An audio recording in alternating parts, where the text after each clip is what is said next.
6개월 뒤에 평가받겠습니다. 다음 시간에는 기존에 10배 올랐던 종목들만 좀 더 심도 있게 접근을 해드릴까 합니다. 돈 벌 게 참 많아지는 것 같아요. 10년 만에 뵙는 것 같습니다. 네. 조윤남 대표님, 지금은 코어 16. 어서 오십시오. 감사합니다. 안녕하세요. 예전에 애널리스트 오래 하셨고 네, 한 특히 이제 20년 했죠. 전략 중심으로 퀀트랑 투자 전략. 예. 그리고 대신증권의 리서치 센터장 오래 하셨고 리서치 센터장 6년 했습니다. 그리고 대신경제연구소 경제연구소 자산운용. 대표 4년. 요즘에도 시장을 계속 보실 거 아니에요? 네, 방송 준비하느라고 좀 집중적으로 며칠 봤습니다. 며칠이요? 네, 그럼 좋은 시절만 보신 거 아닙니까? 그렇죠. 와, 요즘 그 코스피가 2,900도 올라가고 네네네. 뜨겁습니다. 네. 어떻게 느끼고 계세요? 좋은 환경을 맡고 있다라고 생각해요. 특히 이제 정책적인 부분이 강한데 제가 그림으로 조금 설명해 네. 드릴까요? 네. 요 그림인데요. 우리가 그 한국 주식시장이 저평가돼 있다 혹은 디스카운트가 돼 있다라는 얘기는 한 몇십 년 된 것 같아요. 그죠? 맨날 듣던 얘기죠, 진짜. 예. 근데 진짜 사람들의 최근에는 그 리레이팅 혹은 예. 재평가에 대한 기대감이 커지는 것 같아요. 음. 저 그림에서 보면 1975년서부터 장기 코스피를 로그 스케일로 그려놓은 겁니다. 아, 뭐 한 10년 이상씩 뭐 코스피 1000 위아래서 혹은 2000 위아래서 예. 막 이렇게 움직이잖아요. 장기 횡보. 예, 그러다가 이제 레벨업이 되는 게 아니냐 이런 이제 기대감들이 있는데 네. 오른쪽 표에 있는 그림처럼 일단 기업들이 주주들을 먼저 생각한다. 기업들이 어떤 승계라든지 뭐 어떤 대주주들의 자기 이익만을 위한 행동 그런 것들이 없어진다면 학술적으로도 자본 비용이 감소한다라는 얘기가 있어요. 네네네. 그러면 이제 분모가 작아지는 거죠, 그죠? 뭐 배당 많이 하고 주주한테 네, 환원 네. 많이 하면. 예, 그리고 배당 성향도 커지고요. 네. 그 다음에 뭐 최근에 뉴스에 보면 PBR이 한국 시장 낮다. 그렇죠. 예, 뭐 예를 들면 밸류업 해야 된다. 음. 근데 PBR이라는 거는 이제 ROE의 자기자본 이익률의 함수입니다. 그렇죠. 근데 한국 기업이 과연 장기적으로 미래의 이익을 늘릴 수 있을 거냐라는 음. 분자에 대해서는 누구도 몰라요. 그렇지만 분모가 늘어나는 속도를 줄일 수는 있어요. 어떻게? 100원 벌었는데 그동안은 99원을 축적해 쟁여놓고. 놨으면 이제는 40원은 저기 주주들한테 돌려줘라. 주고 60원만 쟁여 놓으면 분모가 늘어나는 속도가 줄어들어요. 음. 그 다음에 뭐 자사주 소각도 그렇고 뭐도 그렇고 그런 형태로 이 ROE에 대해서 이를 컨트롤하기 시작하면 미국 기업처럼 ROE가 굉장히 높아집니다. 네. 예, 그러면 PBR도 당연히 높아지는 거고요. 거기서 이는 에쿼티, 네, 자본. 예, 자본 총계라고 볼 수 네, 있습니다. 자본을 줄여라. 네. 그래서 뭐 코스피 5천 얘기 최근에 나오니까요. 예. 그 한 4,900 이렇게 맞춰놓은 이제 퍼센테이지입니다. 잠시만요. 저게 지금 4,900을 모델로 했을 때 이론적인 PBR하고 네. ROE 나오는 거예요? 네, ROE가 그럼 한 15% 나오면 15% 정도 돼야죠. 지금은 꿈의 숫자 아닙니까? 뭐 ROE가 뭐 한 2배 조금 안 되는 숫자까지 늘어나야 되는데, 예. 근데 저 에쿼티라는 부분을 많이 줄여주게 되면, 충분히 가능한 이야기예요. 그리고, 결국은 이 코스피를 구성하는, 예. 시가총액이 큰 기업들의 자기자본 이익률이, 네. 저 전체 그 평균적인 수치에 영향을 미치기 때문에, 예. 좀 삼성전자가 ROE가 15%가 넘는다? 이상하지 않겠죠. 음. 만약에 삼성전자가 근데 주도하는 시장이다 그러면 뭐 이상하지 않을 겁니다. 거기다가 뭐 방산업체라든지 조선업체라든지 수익성 좋은 해 ROE가 15% 넘는다? 그 이상하지 않죠. 거기다가 기업들이 이제 배당을 많이 주게 되면 아까 100원의 당기 순이익을 냈을 때 40원을 배당으로 주면 그걸 배당 성향이라고 얘기를 네. 하잖아요. 이 배당 성향은 PER을 만드는 그 변수입니다. 그러니까 네. PER은 배당 성향의 함수예요. 음. 그러니까 배당 성향이 커진다는 얘기는 PER이 높아질 수 있다라는 거예요. 그러면 PER이든 PBR이든 적정 가치가 높아진다.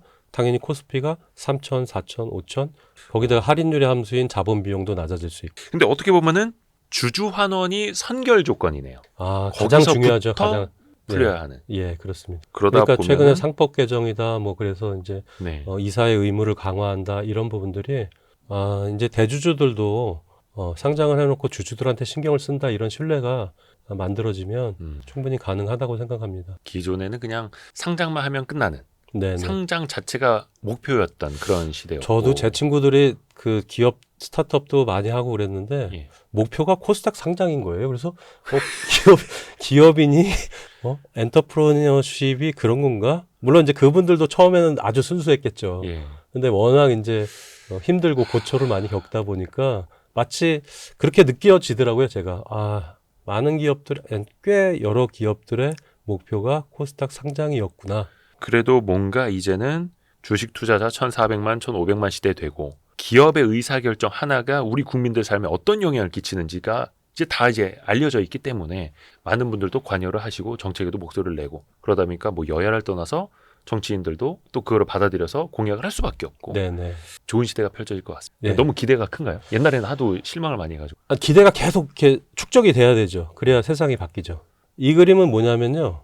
이 그림은 아주 옛날 제가 인터넷에서 가져온 건데 하우머치라는 옛날 건데 뭐 상황은 지금하고 크게 다르지 않습니다. 그 세상의 부자들이 도대체 어떻게 부자가 됐냐라는 것을 이제 말해주고 있는 그림인데요. 예. 저게 어떤 의미예요? 빨간색은 이제 아버지가 물려줬다라는 거고, 아, 그 다음에 초록색은 뭐 페이스북이다 뭐다 이렇게 해서 창업해서 돈 벌었다는 얘기고, 노란색은 이제 주식시장 혹은 코인시장 이런 데서 금융시장에서 돈을 벌었다는 얘기예요. 저렇게 많다고요? 네. 근데 우리가 미국이고요. 미국은 빨간색, 네. 초록색, 노란색이 한 30% 비슷하네요. 3분의 1씩 되고 영국은 파란색이 많아요. 파란색이 뭐냐? 내가 삼성전자의 부회장이었다. 몇백억을 받았다. 뭐 이런 어떤 기업의 임원으로서 부자가 된 사람들. 아, 그게 기준이에요. 많다고요? 네. 그렇게 특이하더라고요. 근데 이 그림이 나온 사이트에 글이 언급이 돼 있는데 네. 당시에도 사우스 코리아가 언급이 돼 있었어요. 보이지도 않는데 지금. 여기 있습니다. 어디요? 왜 이렇게 빨간색이 많냐? 아, 사우스 그래도 코리아는 좀 크게 70 그려놨네. 예, 70%가 넘는다라고 당시에 표현하고 있어요. 그러니까 금수저. 결국은 부자가 되는 방법은 어. 아버지 잘 만나는 거. 증여나 상속밖에 없었다. 뭐 아. 이렇게 좀 극단적인 해석이 가능한데 일단 그 증여나 상속 어떤 세제 문제 이런 부분들과 맞물리면 뭐 신탁 여러 가지 많은 부분에 금융시장과 기업 활동의 기업의 지배구조라고 얘기를 하죠. 그런 변화들이 예상은 됩니다. 근데 저 빨간색이 초록색이나 노란색으로 채워져야 네, 투자자들도 네, 네. 많아진 거고 기업인 성공한 기업인들도 많아진 거고 네, 이렇게 네. 되는 건데 어떻게 보면 좀 되게 시사점이 크네요. 이제 좋은 쪽만 해석해서 그런지 모르겠는데요. 지금 한국 주식시장이 이제 강할 수밖에 없는 어떤 환경적인 요인들 뭐 그런 부분들 좀 설명드리고 있는 건데요. 일단 인구가 고령화되는 거는 지금 점점 가속화되고 있잖아요. 네. 우리가 생산 가능 인구가 15세에서 64세까지 네, 생산 가능 인구라고 그렇죠. 그러죠.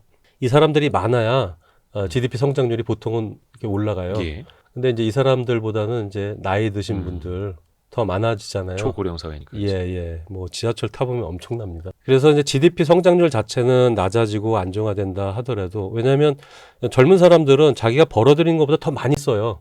좋은 옷 혹은 때때로 어떤 이벤트가 있으면 좋은 식당 이런 데서 이제 소비가 많은데 나이가 연세가 좀 있으신 분들은 자산 규모는 꽤 큰데도 소비를 안 하세요. 그러니까 돈이 회전이 잘 안 되는 거예요. 노후 때문에. 예. 그런데 주식시장의 채권시장이라든지 이런 자본시장에 도움이 되는 거는 이런 어떤 50대 이후에 이런 중장년층이 많아질수록 자산시장은 도움이 된답니다. 인구 분포가. 근데 이런 어떤 그 경제학자들 혹은 전략가들의 통계는 몇십 년씩 된 거예요. 전 세계 지역을 통틀어서 뭐 저것이 이제 현재 정설입니다. 그러니까 고령화 사회 넘어서 초고령 사회 되면 생산 가능 인구는 줄어드는 부작용이 있지만 그분들이 생산을 못하니 자산 시장으로 들어오니 자산 시장 입장에서는 나쁘지는 않은 거네요. 네. 그러니까 미국 주식시장도 미국 경제도 몇십 년 전 대비 GDP 변동폭은 작잖아요. 예. 물론 이제 쇼크가 있으면 크지. 전체적인 그 수준, 높이 자체는 낮은데 거기서 이제 그 자본시장은 일종의 재평가, 레벨업이 되는 거죠. 근데 그래 주변 환경들을 보면 그래서 우리 증시에 조금 더 우호적인 게 더 우세하다. 네. 그래서 개인 투자자들도 최근에 뭐 한 몇 년 됐지만 이제 강성부 펀드다. 네네네. 그다음에 아마 일반 보통 주식 안 하는 분들한테도 익숙해지기 시작한 게 그 뭐죠? 그 행동주의. SM 네네. 엔터테인먼트 하이브랑 카카오랑 붙었잖아요. 온라인 예. 파트너스. 온라인 파트너스가 네네. 저기를 이청환 했고 대표. 예. 그래서 하이브랑 이제 카카오랑 붙었는데 그 SM 엔터테인먼트 때문에 주주 행동주의를 많이 아시게 되셨을 네, 것 네, 같습니다. 네. 그래서 이런 그 주주 행동주의들의 어떤 그 움직임, 그러니까 소액 주주들의 어떤 연대, 그 다음에 기업들한테 요청하는 거, 그 다음에 투표권을 행사하는 거, 주주총회 때. 이런 어떤 주주 행동주의가 최소 몇 년 동안은 지금보다 훨씬 강화될 가능성이 있고요. 앞으로. 예, 그리고 이 그림에서 오른쪽 그림은 이제 MSCI에서 네네네.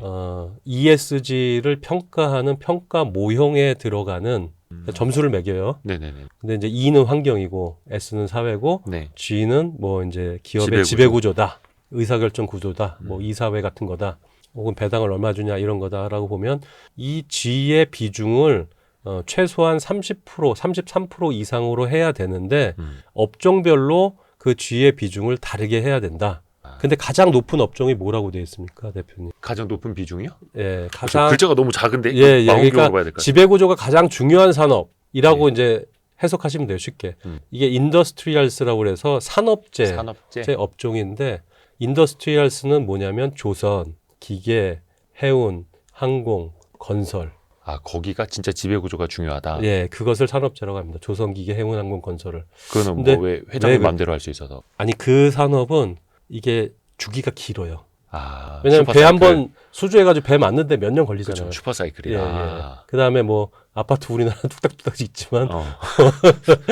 그래서 이 주기가 긴 거는 이 대장이 조금 약간 좀 어리버리해서 의사결정을 잘 못하면 기업이 망가질 수도 있다는 거예요. 사이클 한 번 놓치면 예, 그래서 의사결정 구조, 기업의 거버넌스, 지배 구조가 진짜 중요하다. 근데 맨 밑에 가보면 머티리얼 소재 기업이 있어요. 예, 예. 조금 왜 그런지 모르겠는데 그냥 이런 거죠. 뭐 철강이나 화학이 이제 대표적인 소재 산업인데 네.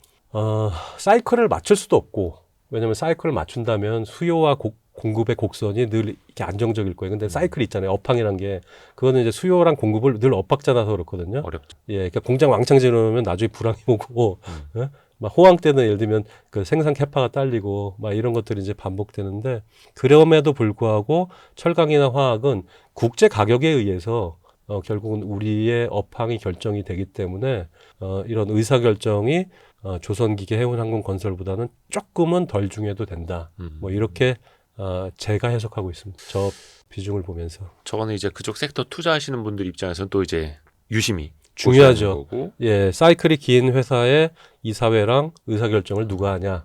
네, 그런 것들이 굉장히 중요합니다. 그러니까 건설이 됐든 조선이 됐든 철강이 됐든, 그러니까 뭐 철강에 뭐 머티리얼로 조금 분류할 수는 있겠습니다. 네. 한번 사이클 놓치면은 진짜 날아갈 수 있고. 네네. 근데 소비재는 한 번 좀 유행 놓쳤어도 또 그 다음을 준비할 수 있고. 건설 회사들도 많이 부도런 회사들 많잖아요, 그죠?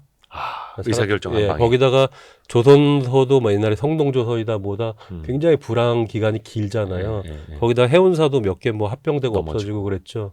그러니까 조선, 해운, 항공, 건설, 항공사도 합병되고 그래서 굉장히 좀 이렇게 사이클이 긴 산업들이 산업재 산업들이 의사결정이 정말 중요해요. 근데 이제 우리 투자자분들도 많이 기억하시겠습니다. 이수페타시스의 유상증자를 주주분들이 막아냈고, 네네. 뭐 제2호 인수하는 뭐 이런 거. 신성통상 같은 경우에도 자진상폐 하려고 했었는데 반발 엄청 커가지고 1년 뒤에 더 높은 금액으로 해서 진행이 되고 있고, 이런 거 보면은 소재 부품이나 소비재 쪽에서는 막 그런 게 일어납니다. 근데 예를 들어서 한진칼, 대한항공, 어떤 뭐 조선사, HMM 이런 거에 대해서는 주주분들이 먹는 게 별로 기억이 안 나거든요. 네. 근데 오히려 그쪽이 더 중요한 거네요. 네, 근데 아마 그 덩치가 큰 기업들은 이 개인 투자자 소액 주주들이 이렇게 연대하는 플랫폼도 또 일단 지분율도 낮기 때문에 원체 크니까. 예. 그러니까 그런데 이제 미국 같은 경우는 굉장히 적은 지분으로도 예전 그 장표가 없는데 엑소 모바일의 이사분들을 교체해요. 근데 그것은 왜 그러냐면 0.3%밖에 없었나 지분이? 그 엑소 모바일의 사례가 있습니다. 근데 소액 주주들이 이렇게 해서 뭔가 캠페인을 해서 이 사회가 문제가 있다. 네. 그렇게 얘기를 했는데 이제 큰 기관 투자자들, 네네. 큰 연기금들이 그 논리에 수긍하고 거기 손을 들어준 거예요. 아하. 그러니까 지금 만약에 소액주주 연대가 이 기업의 지금 의사결정이라든지 뭐 주주 환원 정책에 문제가 있고 더 좋은 의사결정을 위해서는 뭘 어떻게 해야 된다라는 어떤 그것들이 국민연금이라든지 아니면 뭐 대형 자산운용사라든지 이런데 어떤 논리적으로 설득이 가능하다면 분명히 예를 들면 가능성은 있습니다. 그러니까 뭐 예를 들어서 집중 투표제라든지 감사위원 분리선출제 네네네. 강화라든지 이런 게 네네. 있으면 또 소액주주를 대변해 줄 수 있는 이사들을 또 진입시킬 수 있고 네네. 하니까. 근데 이제 장단점은 있어요. 워낙 우리나라가 배당 성향이 낮아서 이제 배당을 늘려야 되는 건 맞아요. 예. 맞는데 만약에 지금 곡간에 100원밖에 없어요. 네. 그 곡간을 헐어서 한 6, 70원을 다 주주들한테 나눠줘라. 그러면 아마도 내가 주식을 들고 있는 입장에서는 무조건 찬성일 거예요. 당장은 좋겠지만. 네, 배당 지금 받는 것보다 아니 예년보다 한 3배 이상 늘어난다. 그럼 너무 좋죠. 그것이 아마 제가 이제 굿모닝 신한에 근무할 때 2005년, 6년, 7년 그 당시 때인데 현대제철에 대한 어떤 외국인 주주들의 요구였었어요. 물론 퍼센테이지는 그렇게 크지 않지만 네. 저는 혼자 이렇게 생각했죠. 야, 이거 자금들은 정말 예를 들면 냉정하구나. 특히 이런 경기 순환을 타는 그런 업종들은 이 곡간을 완전히 허물어서 배당을 주게 되면요. 위험하죠. 불황에 예를 들면 견딜 수가 없어요. 맞아요. 가장 대표적인 예가 자꾸 이제 3,000% 가는데 죄송합니다. 괜찮습니다. 예, 우리 사모펀드라고 하잖아요. 프라이빗 에쿼티. 예. 프라이빗 에쿼티가 락앤락을 인수했죠. 예. 예. 그런 다음에 거기 있는 곡간을 완전히 허물어가지고 다 배당을 줬죠. 왜냐하면 이 사모펀드들은 만기가 있기 때문에. 예. 예. 그래서 그 사모펀드들이 어떤 기업을 완전히 그냥 예를 들면 좀 이상하게 만들어내는 경쟁력 자체를 아니면 떨어뜨릴 수 있는. 예, 그런 일들이 중간중간에 나와요. 그러니까 과연 주주 행동주의나 어떤 사모펀드들 행태, 특히 최근에는 MBK가 그런 어떤 사회적 이슈가 되면서 그렇죠. 이제 고려아연과 이렇게 영풍하고 했을 때 사람들의 정서적인 지지가 이제 고려아연 약하죠. 쪽 손을 왜냐면 저 사람이 더 이상한 것 같으니까 저쪽이 그러니까 차악을 선택해야 되는. 예. 그래서 분명히 음과 양이 있는데 가장 중요한 정답은 물론 판단은 다를 수 있어요. 기업이 일단 영속 가능할 거냐. 네, 그래서 배당도 너무 이렇게 곡간을 허물어서 완전히 다 준다. 이거는 현재 주주로서는 좋지만 우리가 ESG를 하는 게 주주가 이 기업이 영속한다고 보면 당신이 정말 이 영속되는 주주일 거냐? 아니잖아요. 네네. 우리 다 돌아가셔야 되잖아요. 그러니까 예. 누가 한 말이더라. 우리는 결국 모두 죽는다. 이 얘기처럼. 그러니까 다음 세대, 다음의 주주를 위해서 예. 곡간을 좀 남겨놓을 필요도 있죠. 그렇습니다. 근데 이게 물론 이제 사모펀드가 들어와서 뭐 행동주의 하면서 기업 가치를 올리는 그런 순 기능도 있지만 기업의 근간이 흔들릴 수도 있는 그런 악순환에 빠질 수도 있다라는 거. 네네. 이거는 또 다 같이 양쪽을 이제 생각하셔야 되는 거고. 지금 띄우신 그래프는 뭐예요? 이거는 이제 미국 얘기를 잠깐 드리면 예. 지금처럼 예를 들면 기술과 혁신에 대한 기대감 지금은 뭐 이제 가장 그 세상의 대세는 AI죠. 정말 하루하루 우리 삶 속에 아주 굉장히 무서운 속도로 침투하고 있는데요. 예. 지금처럼 기술과 혁신에 이렇게 사람들이 약간 이렇게 목말라 있고 혹은 광분하고 있고 그런 시절이 대표님은 언제 주셨어요? 그 인터넷 처음 깔릴 때, 그 다음이 모바일 시대 들어왔을 때, 거의 대표적으로 이제 한 가지만 잡는다면 제일 큰 거 예. 인터넷. 그러니까 99년 네네. 그 정도죠. 예. 97, 89 우리 IMF 그 직후에 예. 그러니까 왜냐면 2000년이라는 뉴 밀레니엄 직전의 상황들. Y2K. 그죠? 예. 지금 아마 그런 어떤 90년대 후반 기술과 혁신에 완전히 목말라 있던 기술과 혁신이면 끝나는 거예요. 왜냐면 이 노동 생산성을 올릴 수 있는 방법은 네. 전체적인 수요가 줄잖아요. 우리나라뿐 아니라 세계적으로. 결국 노동 생산성을 올려야 되거든요. 네. 그러니까 기술과 혁신밖에 없어요. 그러니까 이 기술과 혁신의 가장 중심이 어디냐?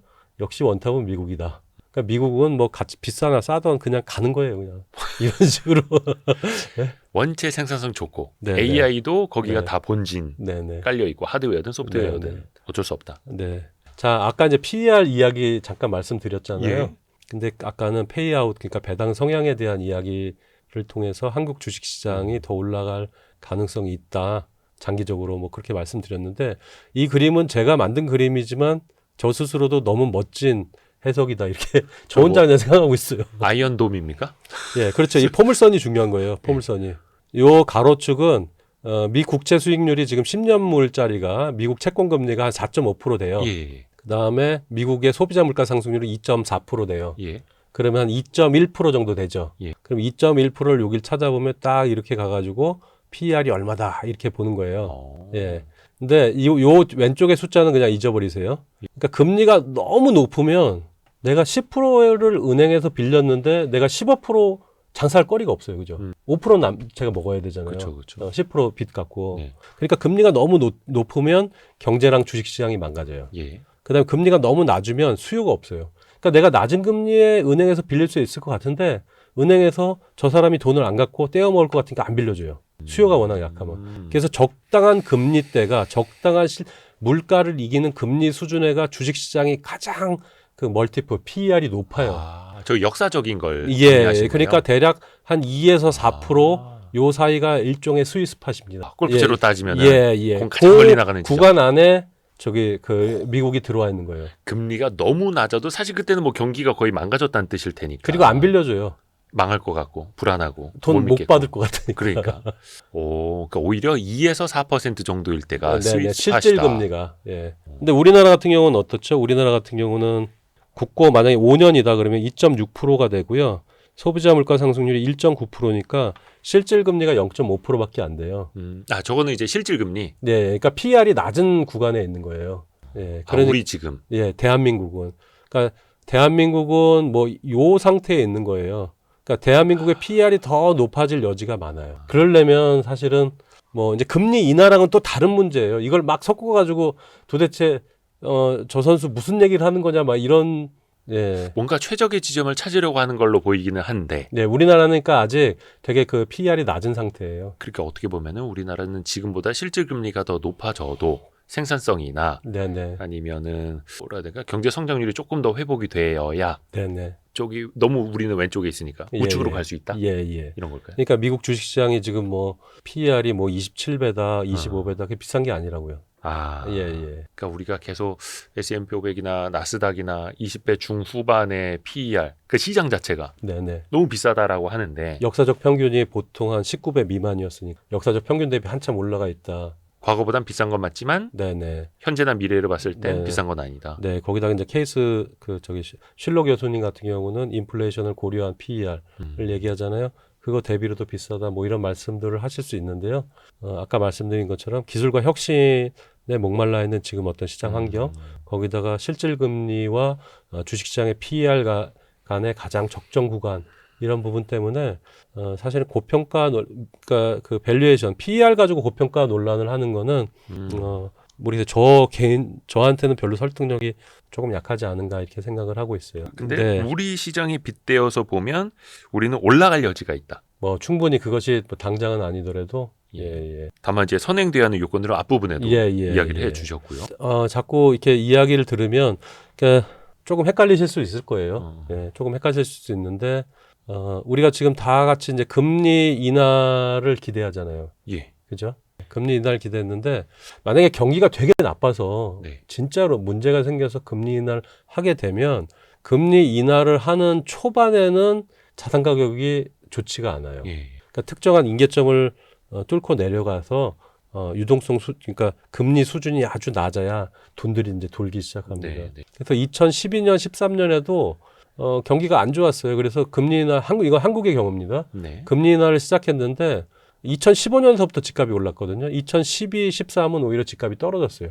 금리 인하 기간 동안에도. 근데 이제 이걸 가지고 도대체 무슨 얘기를 하는 거냐. 금리 인하면 당연히 유동성이 풀리고 가격이 올라가야 되는데 물론 그것도 맞는데요. 경기가 워낙 나쁘기 때문에 금리 인하를 시작한 거고요. 그것들이 이제 세상에 인식되고 돈들이 돌려면 약간 시차가 있다는 거죠. 시차가. 그러니까 맨날 한국은행 총재에도 그게 성장률이라든지 금리 인하 효과를 보려면 6개월 이상은 봐야 된다. 맨날 그 말씀하시는 게. 초반에는 별로 좋지 않아요. 우리가 보면 2008년 금융위기 때도 금리 인하 아무리 해도 장은 계속 빠졌죠. 그다음에 2020년 3월 달에 코로나 때도 금리 인하에도 장은 저기 하잖아요. 거의 제로 금리 가니까 그때부터 좀 살아나긴 했습니다만. 그러니까 이건 한국이나 미국이나 똑같아요. 그래서 지금 보면은 사실 이 금리 문제를 얘기하려는 게 아니라 그 지금이 경기가 지배하는 주식시장이냐 아니면 돈의 힘이 지배하는 주식시장에서 한 가지만 선택하셔야 되는데 대표님은 뭐를 선택하실 거예요? 제일 좋은 건 돈의 맛이기는 한데 사실 근본적인 체력이 좋아져야죠. 지금은 맞습니다. 두 가지 중에 한 가지 선택하라고 그러면 유동성이 지배하는 시장이죠. 지금은. 왜 경제가 그렇게 썩 좋아서 주가가 올라가는 게 아니거든요. 근데 이 유동성이 지배하는 주식시장이 훨씬 더 비싸요. 빨리 오르고. 그러니까, 경기가 지배하는 시장은 그러니까 뭔가 이게 막 부서 주사 빵 맞은 것처럼 효과는 빠른 거죠. 바로 레드불 막 마시고 훨씬 더 강력합니다. 유동성이 지배하는 시장이. 그거는 부동산 시장도 마찬가지였던 것 같아요. 이 부동산 가격이잖아요. 2005년, 6년, 7년 우리가 중국 호황 뭐 어쩌고 저쩌고 하면서 경기가 굉장히 좋았었어요. 2005년, 6년, 7년. 예. 그럴 때 이제 집값이 올랐었던 때랑 경기는 계속 안 좋고 금리 수준도 낮아지고 경기는 계속 안 좋은데 집값의 상승 속도는 훨씬 가파르죠. 네. 최근 10년 동안은 그렇잖아요. 그러니까 유동성이 지배할 때가 훨씬 힘이 강력합니다. 저게 참 고민이 드는 시죠. 고민이 드는 대목. 우리 경제는 안 좋은데. 네, 택시 타면은 택시 기사님들이 경기가 어렵다라는 얘기는 IMF 이후에 한 번도 바뀐 적이 없었던 것 늘 같아요. 그렇죠. 늘 그렇죠. 그런데 자산 가치는 계속 올라가고 있고 네, 그게 네. 경제 체질이 좋아서가 아니라 유동성의 힘으로. 근데 네. 오히려 그 유동성의 힘으로 갈 때가 더 강력합니다. 파워풀한. 예. 미국의 이제 제조업을 나타낸 지표가 아마 한 수천 개가 있을 텐데 가장 대표적인 게 이제 ISM 제조업 지수입니다. 네. 그 ISM 제조업 지수가 뭐냐 보면은 기업들의 그 총무 담당자, 뭐 쉽게 얘기하면 구매 담당자들 있잖아요. 총무팀. 구매 담당자. 예, 그 구매 담당자들한테 이제 설문지를 네. 받아요. 지난달보다 신규 주문이 늘었습니까? 고용이 늘었습니까? 생산은 지난달보다 늘었나요? 뭐 재고 수준은 어때요? 그 다음에 이제 재밌는 분 공급자 배송이라는 게 있는데 주문을 하면 물건이 빨리 옵니까? 오. 늦게 올수록 경기가 좋은 거예요. 호도가 너무 밀려 많기 있으니까. 예, 그래서 공급자 배송이라는 항목은 어. 거기서 이제 그 설문할 때 느려졌다. 그러면 이제 경기가 오히려 좋은 쪽으로 이제 점수를 줘요. 아. 그래서 ISM 제조업 지수는 전 세계적으로 다 이제 그 PMI라고 해서 구매 관리자 지수라고 네네네. 해서 똑같이 쓰는데 미국 사람들만 ISM이라고 이름 붙여요. 저게 그 기관 이름 아닌가요? 맞아요. 네. 예, 인스티튜트 오브 뭐시긴데 예. 서플라이. 예. 아우 어려워. 맞습니다. 그러니까 원래는 저 기관 이름이 NAPM이었었어요. 그래서 옛날엔 미국은 NAPM 지수 이렇게 하다가 ISM 지수를 바꾼 건데 그냥 PMI 지수라 똑같. 그쵸. 예, PMI 지수다라고 생각하시면 돼요. 구매 관리자 지수. 예. 그런데 그 제조업 경기를 잘 나타내고 있는데 이게 보면은 여기에 쭉 떨어질 때가 아마 2022년일 텐데 네. 지금 몇 년 동안 안 좋아요. 계속. 네. 50 밑에서. 그죠? 50 이상이면 경기가 확장세고 50 미만이면 경기가 그 수축하는 국면이고 그러니까 저런 거 보고 그래서 미국 경기 이제 침체 온다는 얘기를 지금 3년째 듣고 있지 않습니까? 네. 금리 올릴 때부터. 네네. 근데 침체는 안 오고 있고. 좀 약간 또 다시 3,000%로 빠지면요. 저희는 삼천포를 좋아합니다. 침체가 온다고 그랬을 때, 예. 그걸 꼭 예를 들면 달력에 적어 놓으세요. 캘린더에. 아니, 그러시고 예. 몇 년 뒤에 보셔야 돼요. 자, 제가 2017년, 18년, 그러니까 지금 관세가 한 게 2018년 예를 많이 들잖아요. 예. 1차 미중 무역 전쟁 때. 예, 오른쪽 카톡에 며칠로 돼 있죠? 2016년 11월 9일, 10일이죠. 16년 말이면은 트럼프가 당선이 확정된 예. 직후예요. 막 대선 치렀을 때. 예, 그래서 11월 9일이면 우리나라 시장으로 11월 9일이면 어저께 트럼프가 당선이 된 거예요. 예. 투표 끝난 거예요. 전 실제 대표님의 카톡. 예, 당시에 그때 카톡. 제 별명이 그때 조장군이었었어요. 뚱뚱해가지고 네. 마오쩌둥 그래가지고. 그래서 근데 어떤 내용이에요, 저게? 제가 트럼프가 대통령이 된다고 계속 얘기했거든요. 대중강연에도 그렇고. 당시에는 거의 다 힐러리가 이긴다고 막 그랬었는데. 네. 근데 이제 2016년 말에 트럼프가 당선이 됐잖아요. 예. 되고 제가 이러다 보면 저도 중심을 못 잡는데 제가 이제 트럼프가 됐다고 봤던 거는 그 힐러리는 사실 되게 지식인이었고 엘리트였고 트럼프는 정말 이상한 거기다 정치 경력도 없고 정말 뭐 지금 입에 담기 어려운 이상한 사람이었어요. 거의 뭐 그냥 인식이. 영화나 만화에 나오는 사람. 예. 지금처럼 미화되지도 않았었어요. 어. 지금은 이제 막 좋은 부분 막 해서 뭐 똑똑하다 뭐 어쩌다 네네네네. 다 뭐다 진짜 사업가다 뭐 좋은 얘기들이 지금 많은데요. 그 2016년에는 정말 트럼프 되면은 난 미국 사람들도 난 이민 간다. 저때 그래서 샤이 트럼프라는 말이 많았잖아요. 근데 제가 봤던 부분은 힐러리가 정말 대중적인 지지도 많았지만 여기에 싫어요가 많더라고. 부패한 엘리트. 인기는 적지만 싫어요의 비율이 아니 유튜브 좋아요 싫어요 비율을 보고 그리고 이제 다른 것보다도 그 미국이 이제 건국한 지 뭐 한 250년 되잖아요. 네. 그 기간 동안에 민주당이 8년 이상 집권한 적이 딱 한 번밖에 없어요. 한 시기밖에. 그래서 민주당은 8년 하면 끝이다. 근데 그 8년 이상 했던 시기가 대공황 직후에 2차 대전. 그때 이제 민주당이 쭉 했고요. 그렇지 않고는 딱 그 민주당이 8년 하면 끝이었어요. 그러니까 예. 우리가 그 경기 침체 질문하다가 지금 3,000%로 빠졌는데 네, 완전 빠졌습니다. 트럼프 된 네. 거랑 네네. 그리고 경기 침체 이야기가 나왔을 때 날짜를 적어놔라. 네네. 그 얘기는 왜 그러냐면 네. 그 2016년 말에 트럼프가 당선이 됐고 2017년서부터 집권했잖아요. 네. 그럼 2018년 말이면 중간 선거가 있죠. 예. 그죠? 중간 선거 전에 미국의 그 관세 정책이 보호무역 정책이 가장 강했던 때가 2018년 4분기죠. 네네네. 그때가 중간 선거 기간이에요. 예. 근데 그 2018년 거의 초반서부터 미국의 경기 침체는 확정적으로 온다. 언제냐? 2020년이다. 그다음에 2019년 2018년 말 19년 정도로 가면 거의 100% 컨센서스였어요. 경기 침체 올 수밖에 없다. 2020년 경기 침체가 온다. 왜냐면 장기 호황이 너무 역사적으로 최초로 이렇게 길게 호황이 됐거든요.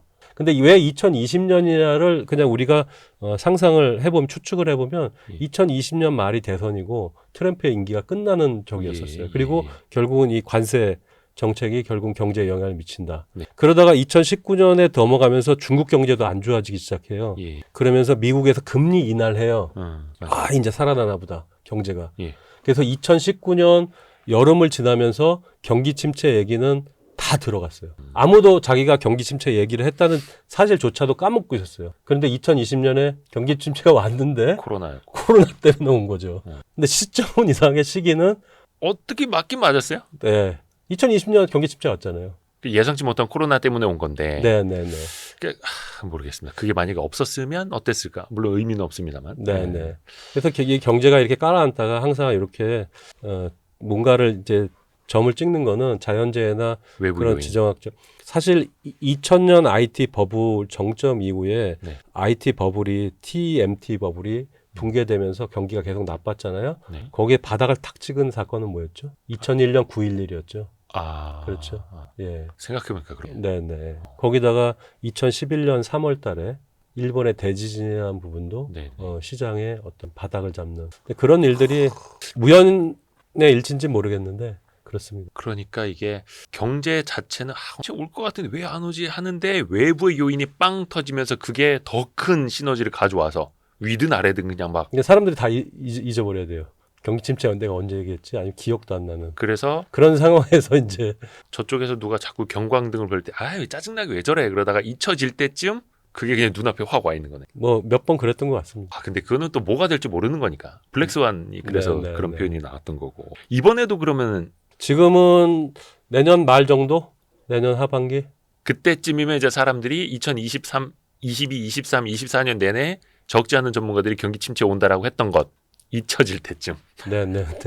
금리 그래. 내리고 이거 괜찮은 거 아니야? 왜냐하면 그러다가- 내년 하반기에 내년 11월 때도 중간 선거도 있고요. 그 다음에 지금의 어떤 관세 정책 뭐 이런 것들이 영향을 미칠 만할 거고 그렇습니다. 이제 결국은 이제 미국의 금리 인하의 시점과 연속되는 금리 인하가 경제에 어떤 영향을 미칠 거냐. 그리고 내년 상반기까지 미국 주가가 계속 올라간다고 생각을 해보세요. 네. 상당한 수준의 버블이겠죠. 이제 문제는 버블이 언제 터지냐 그 시점을 잡기가 어려워서 그러는데 네네네. 상당한 수준의 버블일 거. 계속 올라간다면 내년 상반기까지. 그러니까 뭔가 걱정을 먹고 자라는 나무처럼 넝쿨처럼 계속 올라가다가 네, 버블까지 만들어지고 나서 네, 더 크게 터지는. 네, 항상 역사는 또 그렇게 반복이 되어 왔는데 네, 네. 어떻게 보면 이제 경제 지표 자체가 서서히 둔화되면서 침체나 위기가 잘 오진 않. 네, 네. 대비를 하니까 사이. 네, 네. 요것도 참.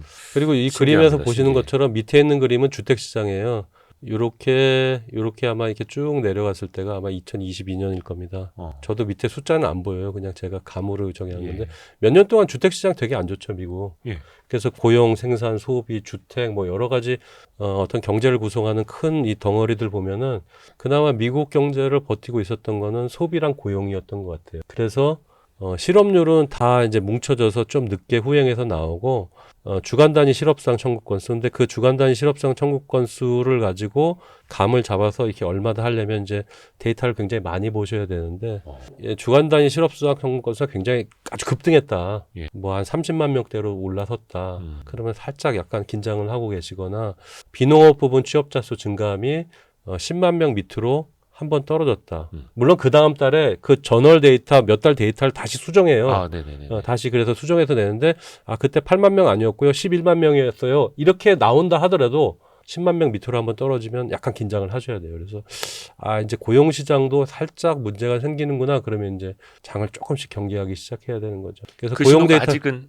지금 전혀 네. 지금은 그냥 6월은 그냥 뭐 아무 일 없이 지나갈 것 같아요. 6월 그 17, 18이 미국 FOMC죠. 금리 결정하는 날이죠. 네네네네. 그래서 우리나라 19일 날 새벽에 이제 발표가 되죠. 예. 새벽 3시쯤에. 예. 이번에 어떻게 될 것 같으세요? 아니면 다른 전문가들은 뭐라고 그러세요? 6월 달. 근데 그러니까 연초에 봤던 것보다 금리 인하 시점이 뒤로 가고 금리 인하 정도도 좀 떨어지고 거의 그렇게 보고 있지 않나요? 6월 달에 안 한대요? 그건 제가 모르겠는데. 트럼프는 맨날 내리라고 하는데. 이건 제가 만든 그래프인데요. 예. 6월 달에 금리 인하하는 경우가 가장 적었어요. 역사적으로요? 예, 예. 1971년 이후에. 몇 근데 월 달에 금리 결정을, 금리 변화를 가져왔냐는 건데, 네네네. 12월 달에 인상이든 인하든 제일 많이 하고요. 6월 달이 가장 적게 해요. 저것도 뭔가 계절성이 있어요? 왜 저를? 글쎄요. 아무래도 이제 연말을 하는 게 좀 낫지 않을까요? 그 다음에 뭐, 뭔가 숙제, 정권도 이제 바뀌는 숙제하듯이. 경우도 4년마다 한 번씩 있고, 혹은 선거도 있고, 뭐 그러니까. 뭔가 자동차도 연말에 더 세일하듯이. 네, 네, 네. 그리고 아마 이건 이제 1년에 이제 한국도 미국 따라가지고 이제 8번 금리 결정하잖아요. 그쵸. 옛날에 매월 했잖아요. 네네네. 12번. 음. 근데 미국도 이제 8번 하니까 뭐 그것 때문에 이 월간 단위 시차는 있을 텐데 그냥 특이하게도 6월 달에 금리 결정을 하는 경우가 그러니까 동결 말고 변화를 주는 경우가 가장 적었더라고요. 그래서 변화. 아까 네. 그 보여준 표는 변화. 변화. 아하. 인상이든 인하든. 그러니까 동결이다 그러면 여기 이제 카운팅을 안 하는 거죠. 네. 그래서 6월 달은 별일 없이 갈 텐데, 분명히, 물론 이제 미국 기업들의 7월이 되면 2분기 실적들이 나오잖아요. 네, 네. 약간 조그만한 손상의 기미가 오게 된다 그러면, 뭐 7월 달 인하 가능성 충분히 있다고 생각합니다. 근데 처음에 그렇게 인하했을 때 조금 이런 단기 조정들 좀 조심하실 필요도 있지 않을까. 그러니까 차라리 금리 인하를 안 하고, 그냥 이렇게 버티는 게, 예. 이렇게 버티는 게, 그냥 지금 미국 기준금리 4.5%잖아요. 그냥 버티거나 아니면 한 25bp 인하하고 또 몇 달 쉬었다가 그러는 게 시장에 조금 안정적이죠. 물론 이제 경제지표가 좋아서. 예, 닭이 먼저냐 알이 먼저의 문제인데 네. 이렇게 금리를 빠르게 내리는 시간 있잖아요. 뭔가 문제가 생겼다. 이때는 다 경기 침체 기간에 들어온 거예요.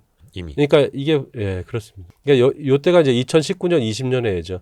2019년 경제가 조금 이상한 것 같다 그래 가지고 이제 좀 장 내리다가. 많이 빠지니까 금리를 한 2번 정도 내렸어요. 네네네. 그러다가 괜찮네 그리고 있다가 이제 코로나가 빵 터진 거죠. 또 다시 제로고. 예, 요건 2008년 경기 네. 침체이고요.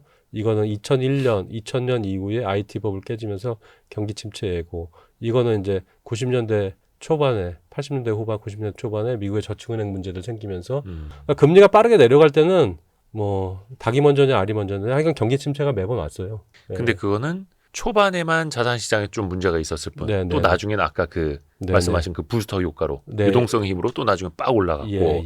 근데 저게 뭐 트럼프도 계속해서 파월을 압박하지만 연준 입장에서는 느릴 수밖에 없잖아요. 네네. 항상 하드 데이터를 보고 결정을 하겠다라고 하니 네. 그 하드 데이터가 나오기 전까지 소프트 데이터는 이미 한두 달 전에 펼쳐져 있을 거고 네네. 하드 데이터를 받아봤을 시점에는 이미 네. 망가진 시점이고 네네. 그때 결정을 하면 당연히 늦고 선제적으로 원래 그 중앙은행들이 이렇게 선제적으로 움직이기가 어렵죠. 그리고 선제적으로 움직여도 잘 안 되죠. 될 수가 없었죠. 아니 선제적으로 움직여서 됐으면 예. 경기 사이클이란 자체가 만들어지지 않아요. 아까 그렇죠. 그건 신이죠, 신. 예. 그러니까 공장을 언제 증설해야 될 거냐 이것도 그걸 마치면 뭐 수급이 타이트했다가 혹은 공급이 과잉됐다 이런 문제들이 안 생기죠. 사이클 자체가 안 생기죠. 인간 세상이니까 사이클이 생기고 네네. 그 사이클을 또 정확히 알 수도 없고. 네네. 그러니까 항상 적정 가치라는 건 없는 것 같아요. 늘 오버슈팅이 있죠. 네. 그래서 아까 그 말씀하신 것처럼 경기 침체보다 버블이 더 먼저 올 수 있다. 예, 일단 잡으면 그렇게 잡고 있습니다. 내년 하반기 뭐 경기 침체 모르겠어요. 이제 이러다가 저도 이제 계속 시장을 보면서 생각들이 바뀔 수 있겠죠. 그럼요. 지금은 네. 전혀 뭐 아무런 증거 없이 아직까지. 그냥 이렇게 시나리오만 몇 가지 잡아놓는 거죠. 저건 무슨 책이에요? 저거는 이제 2015년에 나온 책이에요. 우리나라 말로 번역된 건 2018년 한 3년 가까이 돼서 네네. 나온 건데 그 피터 자이안이라는 그 지정학적 그 전략가가 뭐 일단 더 엑시덴탈 슈퍼파워라고 우리나라는 21세기 미국의 패권과 지정학, 미국의 패권주의죠. 그러니까 이 세상에 유일한 딱 원탑 한 나라밖에 없다. 미국밖에 없다. 미국은 예를 들면 해군력도 강하고 그래서 국제 경찰을 했고 근데 이제 국제 경찰을 안 한다. 왜냐하면 셰일 혁명이 있어서 기름값을 뭐 그렇게 유지할 이유가 없다. 그다음에 미국이 우연찮게 그러니까 뜻밖에죠. 네. 엑시덴탈리 뜻밖의 강대국이 된 거는 뭐 일단 그 지리정의 문제, 전쟁의 휩싸이지도 않고 그렇죠. 그다음에 내부적으로는 미시시피강에 의해서 수로라든지 이런 것들이 이제 물류가 활발할 수 없고 뭐 그런 얘기들 해요. 뭐 이상한 것도 있고 맞는 얘기도 있고 틀린 얘기도 있는데 현재까지는 큰 그림은 맞았어요. 미국의 패권주의. 네. 2015년 이후에 나온 건데 15년에 나온 건데. 근데 저것도 어떻게 보면 이제 메가 트렌드의 요인으로 네, 보시는 그렇습니다. 거고요. 네, 네. 그래서 과거에는 그 있던 이 8년 주기들이 금융위기도 뭐 한 10년마다 8에서 10년 주기로 왔고 그다음에 국제유가 사이클도 그렇고 미국의 정치 사이클이 딱 8년이거든요. 네, 네. 대체로. 그래서 그런 주기의 패턴들이 명확했는데 이것이 이제 기술혁신 사이클과 만나면서 옛날에는 이런 거죠. 공화당 정권 때는 굴뚝주가 더 많이 올랐어요. 첨단 뭐 IT나 기술주보다 민주당의 그건 색깔이었거든요. 기술의 혁신. 민주당의 가장 예를 들면 선거작을 많이 되는 주가 어딘 것 같으세요? 실리콘밸리라고 그러니까 저는 캘리포니아 알고 있는데. 그쪽이에요. 네. 네. 예. 그다음에 공화당의 텃밭은 어디예요? 러스트벨트. 옛날에 저거 보셨어요? 그 저 제임스 딘 나온 영화 자이언트. 자이언트? 예. 너무 옛날 아닙니까? 그러니까 제임스 딘 전 팬티 이름밖에 모르는. 아 그러세요? 자이언트라는 영화에서 그 텍사스의 그 어떤 석유 재벌이 탄생해요. 아. 예, 뭐 그런 이야기인데 아. 그러니까 텃밭이 이제 텍사스. 아. 그러니까 로키드 마틴의 가장 큰 공장도 있고, 그러니까 뭐 이런 거죠. 저런 이제 스터디 재미로 많이 했고, 뭐 네. 데이터적인 증거도 있으니까. 네. 민주당일 땐 보잉이 많이 오르고, 공화당일 때는 로키드 마틴이 많이 오르고, 예, 실제로 그랬고. 지금은 공화당이든 민주당이든 어찌됐든 간에 실리콘밸리 혁신 기업들이 그걸 네, 또 이제 네. 리드하고 있는 상황이니까요. 네. 그리고 이거는 제가 약간 위험해서 업데이트를 안 했어요. 근데 그냥 이거는 그냥 기관 투자자만을 하다가 이제 우리 회사에서 이제 리테일 영업하는 사람들이 리테일도 좀 이렇게 지원을 해주세요. 그래가지고 지점 설명회라든지 개인 투자자들 상대로 이제 설명회를 많이 나갔거든요. 예전에 대신증권이나 대신 예, 자산운용 계실 때 예. 그러면 뭐 그분들이 주식보다는 부동산에 관심이 많으시니까. 자산 비중이 아무래도. 예. 그 다음에 뭐 이야기거리 그냥 하시라고. 그래서 도대체 대통령 정권인데 집값이 저건 강남에 있는 주택 가격입니다. 강남의 아파트 가격. 저 선 보이시죠? 이런 선. 예, 요게 예, 이제 예. 강남의 아파트 가격이다 생각하시면 되고. 어. 요거는 당시 이제 대통령들. 예, 예, 우리가 얼핏 생각했을 때 뭐 좌우를 따지긴 좀 그렇지만 왠지 집값이 덜 올랐을 것 같다는 생각이 드는 대통령 때 더 많이 올랐죠. 표현이 저도 자꾸 꼬이는데. 아니 근데 우리가 역사적으로는 노무현 정부랑 문재인 정부에서 많이 오른 것도 알고 있고 네, 그거는 이제 예. 지나고 나서 한 거고. 지나고 저는 이걸 문재인 정권 되기 전이 했었어요. 이걸 이 데이터를 시작한 거예요. 나서. 예. 어떤 의미일까? 예, 그래서 뭐 이것이 뭐 무슨 뭐 그 정치적인 때문이냐 그냥 우연찮게 이상하다 이 강남의 집값을 도와줄 것 같은 대통령 분들이 그때가 좀 덜 올랐네 뭐 이런 반대로 또 그 반대인 경우가 됐네. 근데 저는 이제 이걸 이렇게 해석했어요.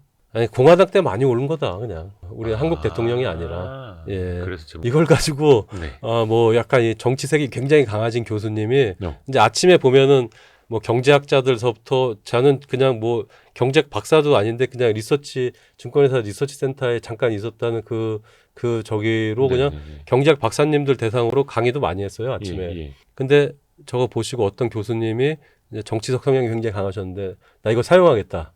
너 이름 좀 넣자. 그래서 오. 사용하는 건 다 드릴게요. 블룸버그에서 데이터까지 다 받아 드리는데 제 네. 이름은 넣지 마세요. 저 편하게 그냥 편하게 살고 싶다. 예 살고 싶어요. 근데 우리나라도 그런 거 민감하지 않습니까? 2018년 말에 영화 킹스맨은 보셨어요? 킹스맨은 봤죠. 왼쪽에 생각나세요? 저게 뭐? 저 사람이 컨트리 로드 노래 부르면서 빵 하고 저 폭발하잖아요. 킹스맨의 조력자, 제일 조력자. 네네네네. 집사. 예. 거기 컨트리 로드에 웨스트 버지니아 나오죠. 예. 웨스트 버지니아가 그 미국에서 석탄이 많이 나오는 일종의 러스트 벨트. 트럼프가 신경을 써야 되는 지역이에요. 예. 저게 그 뭐 집으로 돌아가고 싶다 그런 가사 내용 아니었나요? 네. 그러니까 시골이에요. 시골인데 예. 2018년에 트럼프가 중간 선거를 앞두고 나서 중국이 관세를 빵 하고 때려요. 예. 철강 뭐 이런 거에 대해서. 근데 이 석탄 코크스 이 탄이 그 철강 이제 원료로 쓰이잖아요. 예.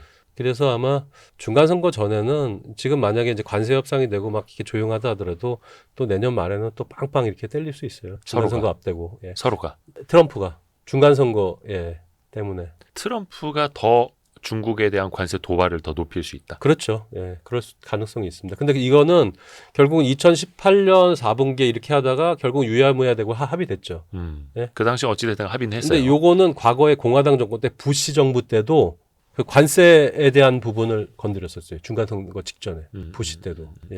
예. 그러니까 아마 그 표를 집결시키기 위해서. 늘 하는 어떤 내가 당신들도 이렇게 배려합니다. 챙기고 예, 있다. 예. 그래서 가능성이 있습니다. 그게 어떻게 보면 이제 대외적으로 공공의 적을 만들어서 대내적인 표를 또 결집시키는 네, 정치 네. 기술이거든요. 네, 네. 네. 그래서 제가 지금 글로벌 패러다임 뭐 누구나 다 알고 계시고 요새 챗GPT 치면 뭐 더 자세히 나오지만 뭐 미국의 우선주의는 트럼프가 집권하는 동안 계속 될 거고요. 인공지능은 정말 예를 들면 글로벌한 그렇죠. 진짜 메가 트렌드고 뭐 그렇다고 기후 변화 이슈가 줄어들지는 않을 것 같아요. 이제 7월 8월 다가서잖아요. 그러면 이제 허리케인 시즌하고 자연재해가 되게 많아요.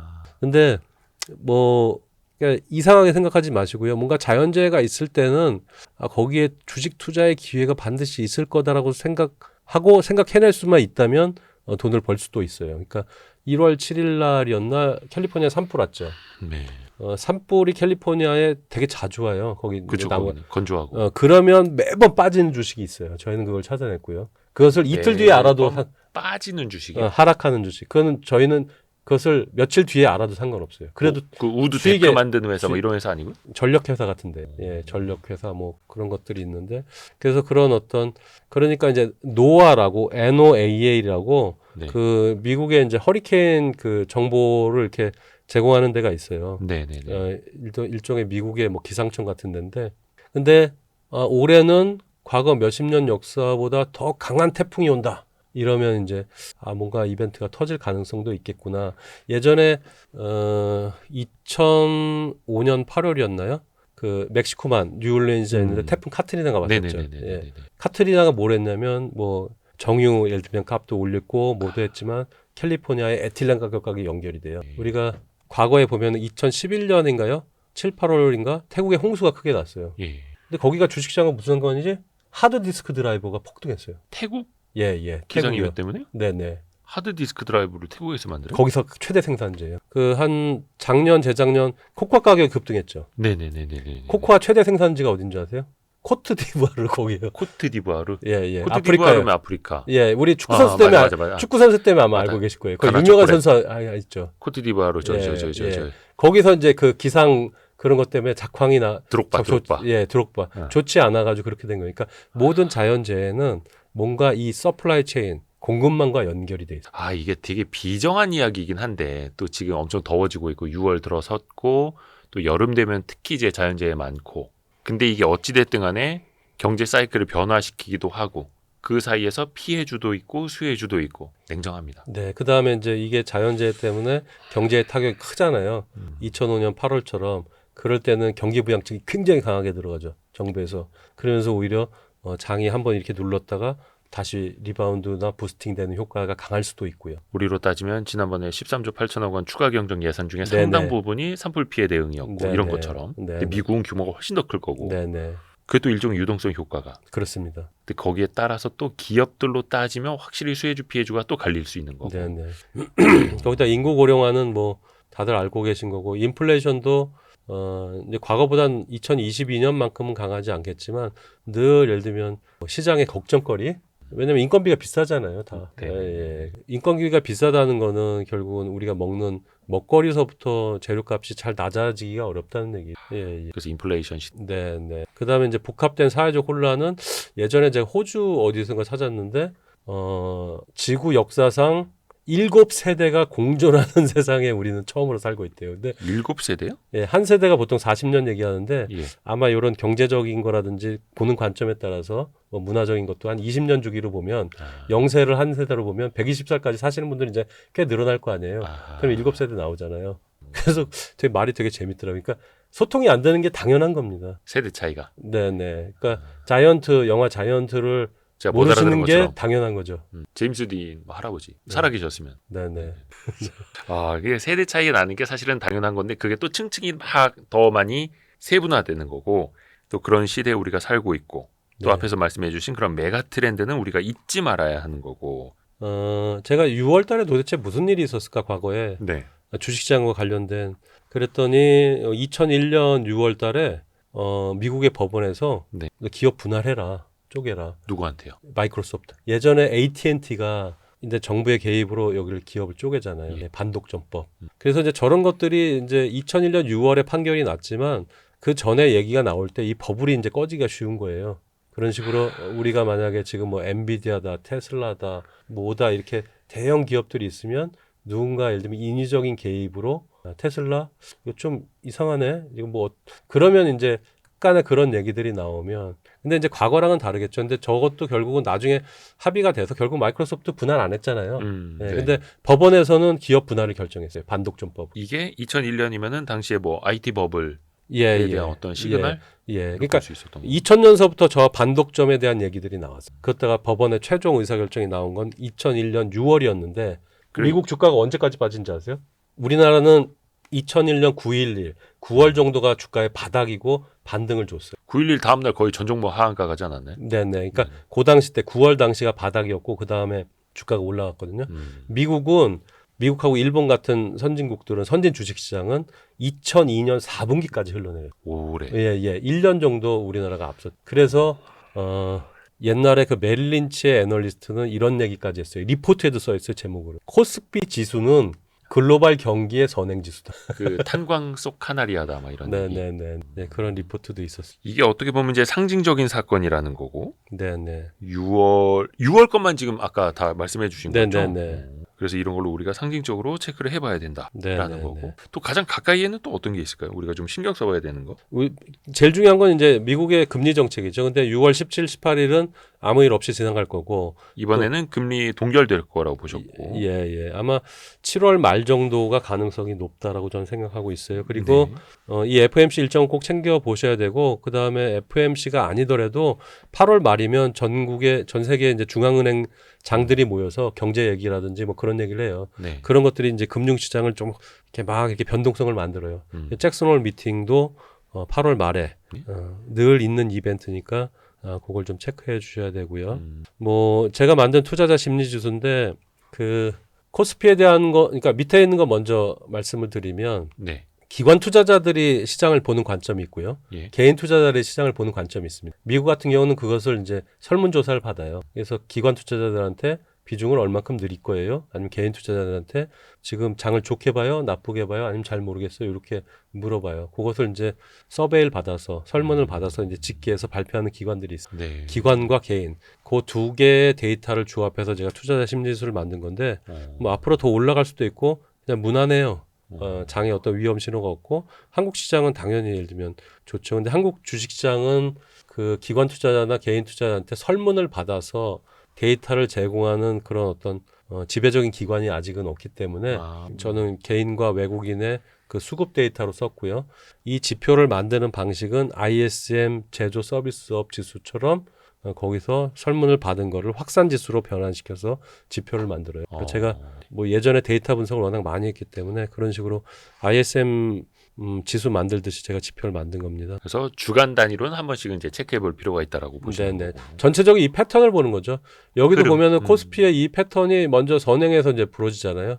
그럼 장에 이제 꼭지가 나오는 거고, 뭐 동행할 때도 있고, 뭐 그런 거죠. 이런 어떤 미국 투자자 센티멘트도 이렇게 선행해서 약간 물론 이제 이거는 사후적으로 이렇게 됐는데 막상 그 시점에 있으면 판단하기 굉장히 어려워요. 그렇죠. 예, 지금 변곡점인지 그래서 하나의 지표만으로 뭐 모든 걸 판단할 수는 없는 거고. 네. 그러니까 경제 지표가 늘 지나고 나서 보기가 편한 거지. 항상 그 지나고 나서 시점에서는. 보면. 네. 그래서 6월 1일 날 뉴스를 보니까 이미 상단을 다 돌파했죠.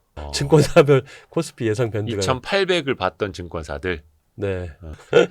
그러니까 이제 밴드는 항상 시장 올라가면 같이 밴드도 올리고 떨어지면 네. 같이 내리고 하는 그래서 거죠. 이제 조만간 상향 조정 러시들이 많이 또 증권사 리포트에 나올 것 같습니다. 저런 건 우리 와이스트리트한테 물어봐도 저도 대답해 드릴 수 있는데. 자, 그러면 주가의 꼭지다. 변곡점이다. 예. 예를 들면 최근에 변곡점은 언제가 있었냐면 2021년 말이 주가의 꼭지였죠. 2021년 말. 예. 예, 2022년 흘러내리고 뭐 그랬잖아요. 그러니까 변곡점이었죠. 미국은 뭐 그 이상으로 올라갔지만 거기도 큰 변곡점이었죠. 그럼 그때가 주가 꼭지다. 매도 타이밍이다. 혹은 뭐 예를 들면 2020년 3월, 4월, 5월에 지금이 매수 타이밍이다. 그런 걸 어떻게 잡을 수 있을까요? 좀 있으면 좋겠네요. 네, 그래서 그런 지표를 정말 많은 연구자들이 증권사 리서치 센터에서 저도 리서치 센터 생활을 뭐 한 20년 했으니까 애를 많이 썼죠. 그래서 뭐 GDP 성장률 뭐 가장 정확할 수도 있는데 저거는 아무도 알 수 없고 저거를 지표로 쓴다는 자체가 되게 무식한 행위죠. 그다음에 장단기 금리차가 역전되면 얼마 후에 경기 침체가 온다 이런 건 한국, 많죠. 미국 많이 있죠. 네. 그럼 도대체 몇 개월 후냐? 그리고 매번 맞지도 않아요. 논쟁이 항상 있죠. 네네. 그 다음에 우리나라 같은 경우 뭐 미국도 경기 선행지수를 많이 썼었어요. 경기 선행주인데 경기 선행지수에 주가 지수도 들어갑니다. 위에 있는 장단기 금리차도 경기 선행지수에 들어가잖아요. 그렇습니다. 근데 경기 선행지수에 이제 세부 항목들을 이렇게 분해해서 지표로 많이 쓰려고 그랬었어요. 재고 순환 지표도 들어가죠. 네, 경기 그렇죠. 선행지수. 재고. 갑자기 항공사에서 A380을 막 도입하기 시작한 거예요. 네네네. 그러니까 이게 자본재 수입액이 원래 있었거든요. 예. 근데 이게 데이터가 이상하게 빡 튀니까 이건 안 맞는다. 왜곡이 빼버리고, 되니까. 빼버리기도 하고 막 그래요. 예. 재고 순환 지표는 이제 출하 증가율 빼기 그 재고 증가율 뭐 이런 식으로 이제 지표를 대용치를 쓰기도 하고요. ISM 제조업 지수는 5개로 구성되어 있는데 신규 주문이 가장 예리합니다. 예리하고 변동성이 크기 때문에 저게 옛날에는 이제 반도체 혹은 삼성전자 주가랑 정말 잘 맞았었어요. 그다음에 순상품 교육 조건. 저건 코스피랑 되게 잘 맞았는데 우리나라가 수출의 대용치가 반도체다 그러면 반도체 디램 익스체인지에서 데일리로 가져올 수 있잖아요. 네네네. 그다음에 우리가 수입하는 게 뭐냐? 기름값이다. 그러면 WTI 데일리로 갖고 있었잖아요. 네. 그래서 한국은행에서 발표하는 순상품 교육 조건이 한 달 이상의 시차를 두고 나오는데 우리는 데일리로 순상품 교육 조건 지수를 만들어서 썼었어요. 그래서 코스피 꼭지다 바닥이다 이런 식으로. 자, 그다음에 경상수지와 유가를 가지고 주식을 예측하는 또 유명한 분이 있었죠. 대한민국에. 예, 김영희 교수님. 뭐 근데 다 저런 것들은 뭔가 사이클이 있다라는 거예요. 예. 근데 뭐 코스피 자체가 아까 그 박스 안에서 왔다 갔다 할 때는 이게 추세적인 레벨업이 안 될 때는 이것이 레벨이든 그러니까 절대 값이든 전년 동월비의 증가율의 패턴이든 똑같아요. 예. 코스피나 코스피의 YOY 패턴이나 똑같다고요. 네네. 그러니까 이제 저런 지표들이 설명력이 있고 제한된 밴드에서 사이클을 그리는 지표들이 선행성이 잠깐 있었을 때는 지표를 쓸 수 있었지만 시장의 패러다임이 바뀌거나 레벨업이 될 때는 저런 주식들이 다 틀어지죠.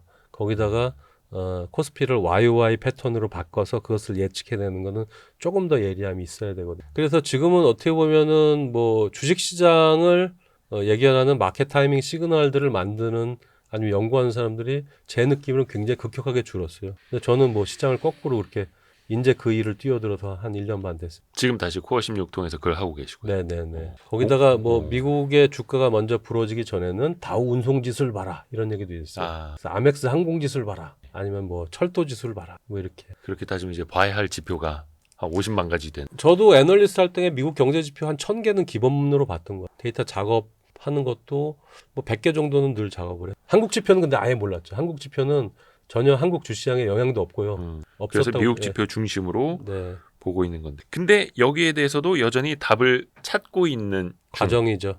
그래서 제가 2003년에도 그 마켓 타이밍 인디케이터로 제가 독창적으로 만들어낸 것들이 그때 뉴스에도 나오고 야, 지표를 만들 수도 있구나 개인이. 그래서 이익 심리 지수다. 저건 애널리스트의 이익 전망치의 컨센서스의 어떤 그 뭐 센티멘트를 어떻게 읽어내야 되는지를 제 나름대로 로직을 세워서 만든 지수고요. 이익 심리 지수. 네. 이름 그렇게 붙인 거예요. 제가 이름 붙인 이게 어디 데이터가 나오는 거예요? 아니면은 따로 뽑아내는 산식이? 데이터 컨센서스를 나온 걸 가지고 제가 계산을 해서 지수를 만듭니다. 표를. 컨센서스 바탕으로. 예. 그다음에 코리아 디스카운트 지수는 우리가 외국환 평형기금 채권을 발행하잖아요. 그럼 마치 반도체가 옛날에 뭐 128, 256 메가디램이 처음에 비싸잖아요. 수율이 네. 높지 않으니까. 근데 수율이 높아지고 다른 상시제품 나오면서 이게 떨어지잖아요. 네. 그 채권도 만기가 되면서 당연히 이 스프레드가 줄죠.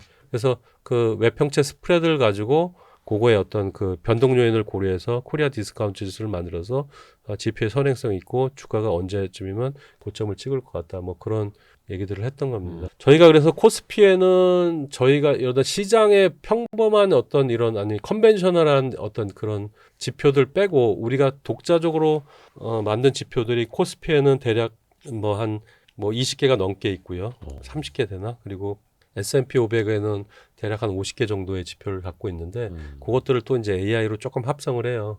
그거는 이제 기존에 있던 지표들이 아니라 우리가 만든 만든 거예요. 걸. 예. 우리가 새롭게 만든 거고. 그래서 뭐 이제 지표라는 게 이러잖아요. 우리가 뭔가 이렇게 영상 촬영을 해요.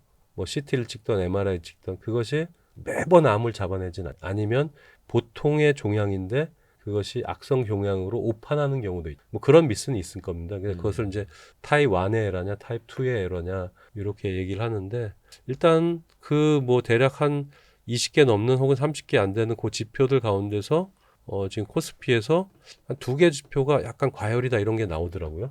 현재요. 예, 지금 현재. 저희가 6월 11일 네, 오후에 네, 촬영하고 네, 네. 있습니다. 네, 그러니까 아마 근데 큰 무리는 없을 거예요. 왜냐하면 이게 나왔는데 미국도 만약에 매도 시그널이 과열 신호가 나오면 이것을 조금 이렇게 심각하게 보는데 한국이 약간 그런 게 나와서 물론 이제 저런 거 있어요. 저희 지표가 틀린 거.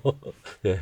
그게 가장 개연성이 높을 수 있어요. 100%라는 건 없으니까요. 예. 그러니까 네. 저것도 이제 어떻게 보면 확률과 가능성을 찾아가는 거니까요. 네. 그리고 또 저희가 요 날짜들을 한번 봐주시면 좋아요. 예. 지금 코스피 패턴하고 가장 유사한 시점이 언제지? 그러면 요새는 다 AI들 써가지고 금방 빠바바박 찾아주거든요. 그래서 이 주가를 찾는 패턴, 유사한 패턴을 찾는 거는 이제 머신러닝을 하면 이제 코사인 유사도를 이렇게 해요. 어차피 이 주가라는 게 이제 데이터로 바꾸면 RGB거든요. 그러니까 레드, 뭐 그린, 블루인데, 근데 그거랑은 우리는 다른 방식으로 패턴을 찾아요. 그래서 여하튼 뭐 지금 그걸 설명드리기보다는 요 날짜 이후에 주가가 어떻게 됐냐를 한번 봐주시고요. 좀 기억해야 됩니까? 뭐 다시 한번 보여주세요. 보시면 좋죠. 네. 네. 대략 뭐 좋은 거 좋진 않아서. 그 다음에 6월 11일이면 오늘이죠. 예. 이제 오늘 미국의 물가가 발표될 텐데 뭐 2.4% 정도 나올 거예요. 저희도 일간으로 미국의 물가를 예측합니다. 미국의 물가가 한 달 뒤에 한 10일에서 15일 정도 뒤에 나오잖아요. 그러니까 네네네. 6월 11일 날 나오는 거 5월 물가예요. 근데 이 5월 달에 물가가 얼마로 발표될지를 그냥 우리가 5월 1일서부터 매일 예측해 갈 수 있어요. 지금 컨센서스가 한 2.5 정도 되지 않던가? 그렇게 높아졌어요? 제가 그 지난주 기준으로 봤는데 지난주 말 높아졌나 보다. 전월이 2.4%였잖아요. 2.3? 2.3? 예. 2.4였습니다. 지난. 예. 그 헤드라인 CPI가 네. 그러니까 4월이 2.4%였는데 5월 달도 거의 한 2.4% 나올 것 같아요. 비슷하게 이어진다. 저희가 이렇게 데일리로 이렇게 예측을 하는데 사실은 국내에는 수요가 별로 없을 거예요. 근데 미국의 헤지 펀드다. 도대체 그 FRB의 정책과 채권 금리 추이랑 사람들의 어떤 그 연준 이사들의 멘트가 어떨 거냐를 이제 예상하면서 매매를 계속 하는 거죠. 채권이든 주식이든. 네. 그래서 미국 헤지펀드들은 수요가 있을 거라고 생각해서 저희가 모델링했죠. 우리도 일간으로 미국의 물가 지수를 예측해 보자. 저것을 하는 데가 전 세계에서 클리브랜드 연방은행 한 군데밖에 없어요. 저희가 두 번째로 했던 거고요. 저거 어떻게 만드는지 여쭤보고 싶지만 저거는 코어 16의 네. 그리고 레시피니까. 네. 저보다는 AI를 잘하는 분들이 그 동료들이 만들어 준 거기 때문에 저도 설명을 잘 못해요. 별 말씀을. 그 대신 변수는 뭘 써라, 어떻게 학습 그런 거는 제가 이제 시장 경험이 많으니까 작전 지시를 하죠. 네. 요거는 이제 환율. 지금 환율이 더 궁금하시죠? 해외 투자하는 분들은 더. 환 손실 보시는 분들이 좀 이제 있죠. 네. 그리고 기업들의 수요는 더 클 텐데 그래서 환율을 예측하는 건 거의 불가능에 가까워요. 네. 제로 어렵죠. 예, 근데 저희가 20일 이후에 환율을 예측하려고 이제 도전을 지금 몇 달째 하고 있습니다. 20일 후의 환율을요? 예, 왜냐면 환율 가지고 트레이딩하는 사람은 적어요. 그러니까 예전에 항상 저거 FX 마진 거래 이런 거 엄청 하셨는데 다들. 근데 그 수요는 작고 실제로는 그 중소기업 뭐 수출입업자들의 수요가 제일 그쵸, 크고 해지도 있고. 거기다가 지금 해외 주식 투자나 채권 투자하는 분들이 많기 때문에 의미 있는 시점은 어딜까? 너무 멀면 이건 뜬구름 잡는 얘기고 20일 후. 지금 나온 거 있나? 왜냐면 저희도 지금 유튜브 하는 사람들은 달러로 받거든요. 구글한테. 네. 이거 언제 환전해야 되나? 1,400 넘었을 때 환전했어야 되는데 지금 속상해가지고. 그러니까 뭐 지금은 1,340원이든 30원이든 뭐 거기까지는 오버슈팅 할 수 있어요. 단기적으로. 근데 저희의 모델에 의하면 약간은 더 아랫 방향으로 가는 거고 원달러 환율이. 그런데 우리가 또 다른 AI 모델로 예를 들면 이 환율의 패턴과 똑같은 패턴, 아까 주가랑 똑같은 패턴을 과거 언제냐면 빵 찾아준다고 말씀드렸잖아요. 네네. 환율의 패턴을 빵 찾아보니까 이렇게 나와 있는데 예를 들면 2013년 1월 20일이 여기예요. 그러면 이제 여기서 반전할 가능성이 있다는. 뭐 하여튼 여러 가지 모델을 돌려서 네네. 뽑아내시는 거니까. 네네. 요게 있네, 환율 모델이. 그러니까 지금 보면은 요거 이제 며칠 더 지난 건데 네. 전체적으로 보면은 약간 이제 아랫방향으로 가는. 이제 검은색은 실제 환율이고 이 밤색 마름모는 요 시점 20일 전에 예측한 값이에요. 근데 실제 환율은 여기 찍힌 거고 요 값에 20일 전에 예측한 값을 찍어놨는데 실제 환율이 여기 빵 비슷하게 찍힌 거예요. 네. 그러니까 이제 20일 뒤에 환율을 매일매일 예측해 갑니다. 지금 그러면은 네. 20일 후면은 6월 말이나 7월 1일인데. 예, 7월 초죠. 초반에. 지금 얼마 나오는? 예언 하나 해주고 가세요. 예언이요? 예. 예언 하나 해주고. 요거 아마 또 어제 오늘 사이 바뀌었을 텐데 이렇게 지금 보면은 7월 초면은 한 1,350원 이렇게 나오는데요.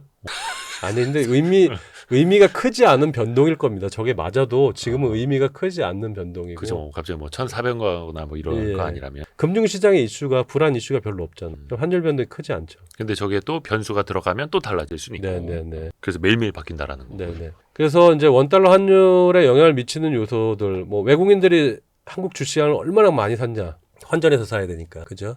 원달러 환율에 영향을 미칠 거고, 경상수지 흑자다. 뭐 지금 뭐 꽤 오랜 기간 동안 경상수지 흑자죠. 뭐 그런 거. 그다음에 중국의 위안화. 여기는 이제 동조화가 많이 돼 있죠.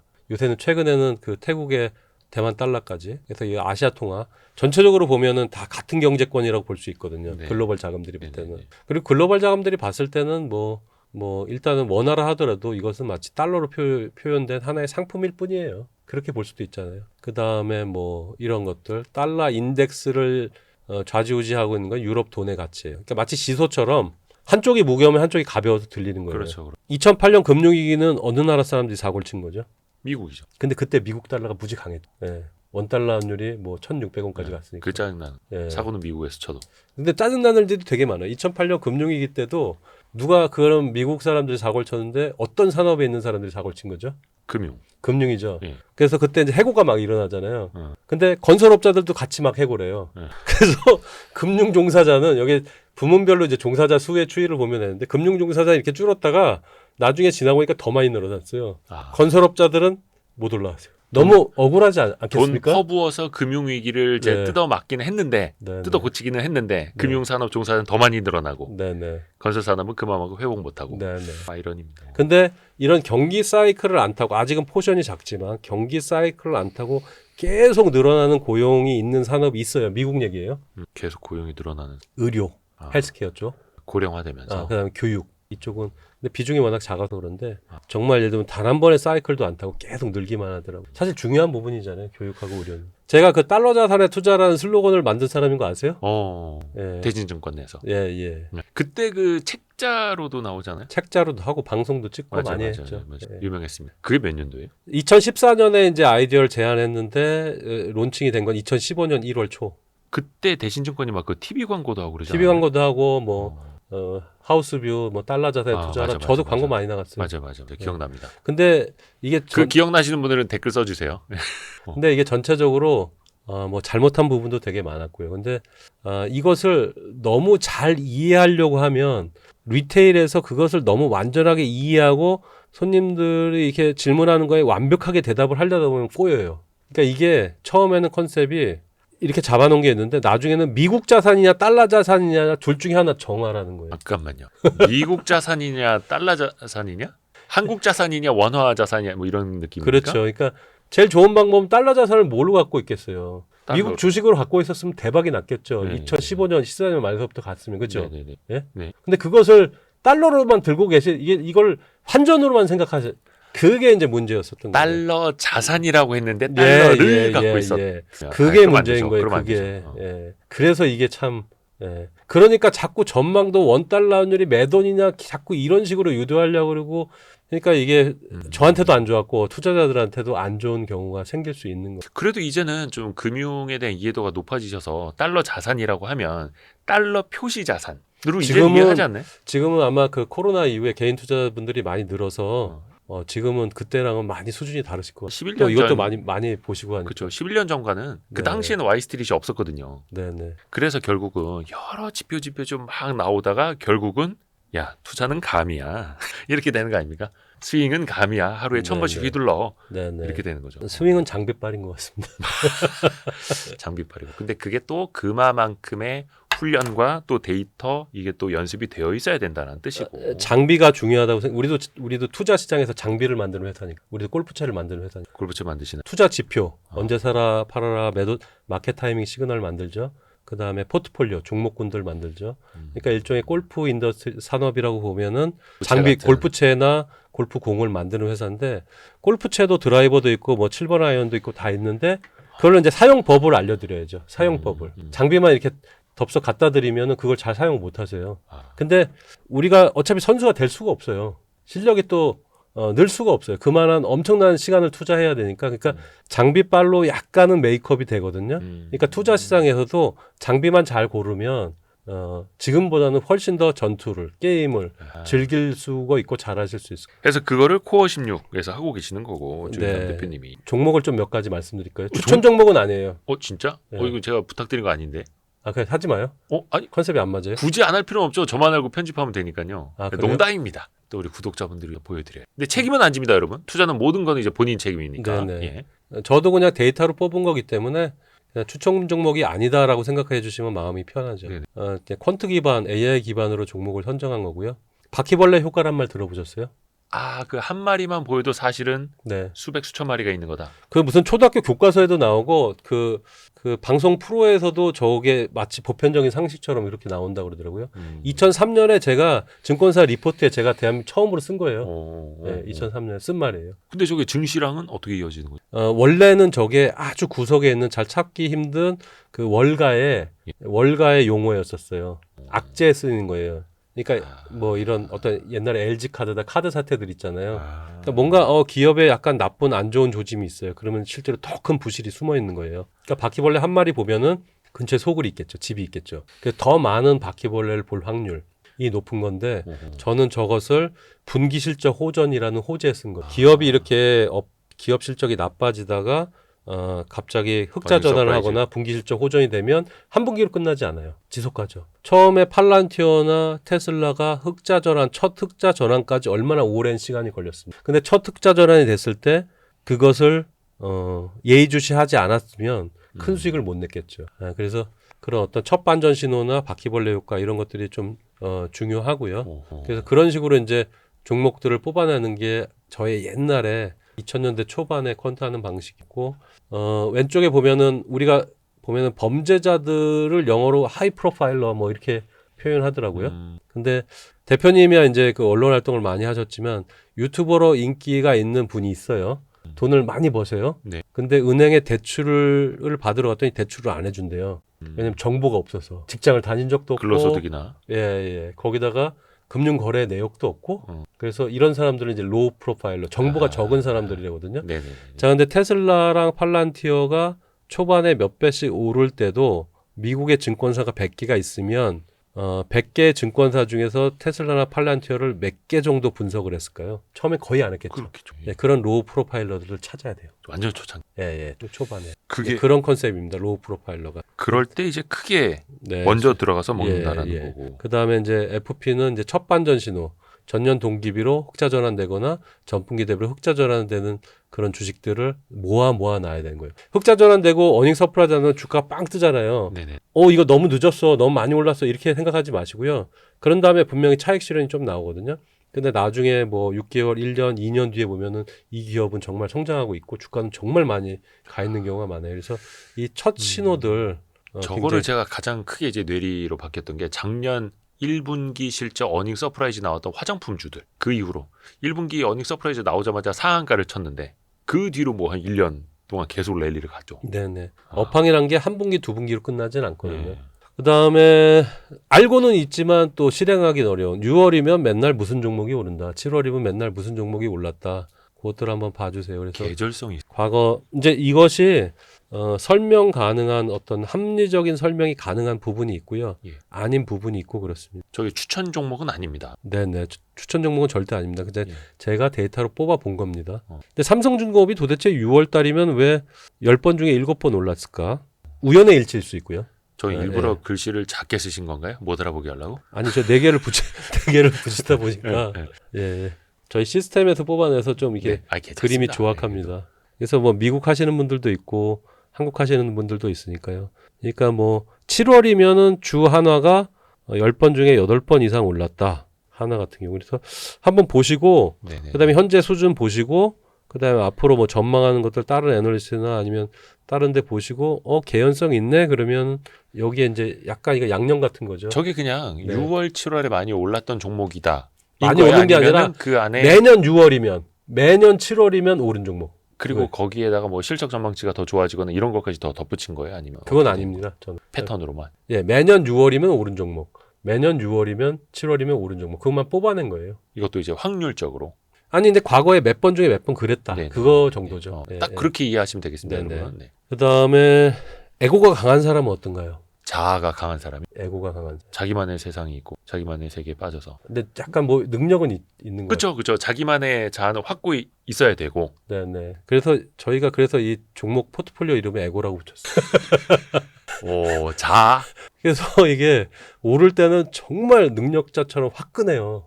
떨어질 때도 팔란티어도 무시무시하죠. 있고 이 그림 이게 시뮬레이션입니다. 이거 과거가 미래를 보장하지 않습니다. 맨날 이런 거 나오잖아요. 저거는 그거네요. 그러니까 초 고위험 추구하는 사람들. 예. 근데 한국 투자자분들이 이걸 좋아하시더라고요. 한국 사람들은 뭐 야, 이 밑에 있는 이렇게 옆으로 가는 이 흐린 선 보이죠? 답답하죠 저런 거는. 이게 S&P 500이에요. 지워주세요. 무시고. 아유 답답해 S&P 500. 아유 지워주세요.